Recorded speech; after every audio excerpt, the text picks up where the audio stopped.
अमरावती येथील वीरप्रताप चौकातील प्रसिद्ध वीरप्रताप नवदुर्गा उत्सव मंडळाचे हे 55वे वर्ष.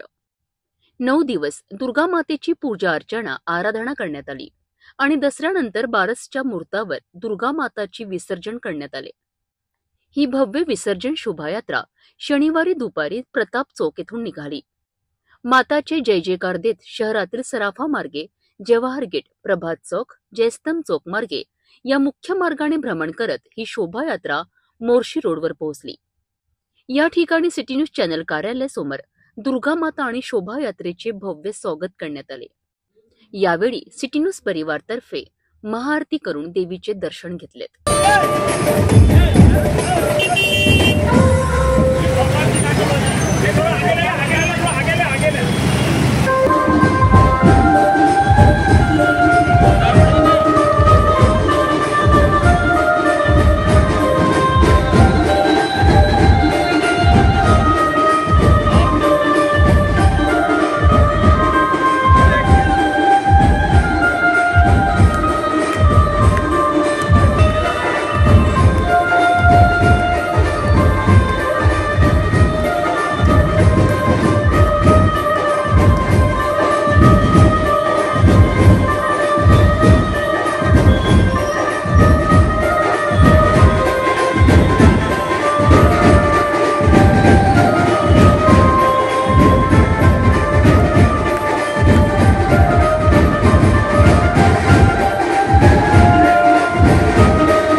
या महाआरतीनंतर प्रसाद आणि अल्पोहाराचे वितरण करण्यात आले.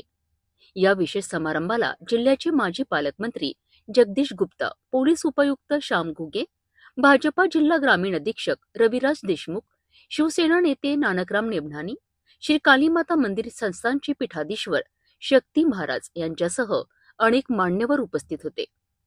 तसेच पोलीस वाहतूक शाखा निरीक्षक प्रवीण वांगे, खोलापुरी गेट पोलीस ठाण्याचे ठाणेदार वडगावकर, वाहतूक पोलीस निरीक्षक रीता उईके, एबीपी माझा जिल्हा प्रतिनिधी प्रणय निर्वाण, माजी नगरसेवक दिनेश बुप यांचीही प्रमुख उपस्थिती होती. यावेळी वसंत महाराज दवे, महेंद्र चोपडा, सुरेश शर्मा, महेश शर्मा, विनोद डागा, प्रकाश उदवाणी, गौरीशंकर हेडा, ॲडव्होकेट प्रशांत देशपांडे, नकुल डाबी, सुमित शर्मा, मनोज कालाणी, ॲडव्होकेट प्रकाश चितलांगे, आशिष जैन यांच्यासह शहरातील व्यापारी, नागरिक आणि सिटी न्यूज परिवारातील सदस्य मोठ्या संख्येने जमले होते. संपूर्ण परिसर भक्तिगीतांच्या गजरात वातावरणात दुमदुमले होते. सिटी न्यूज कार्यालयासमोरची महाआरती ही अविस्मरणीय क्षण ठरली.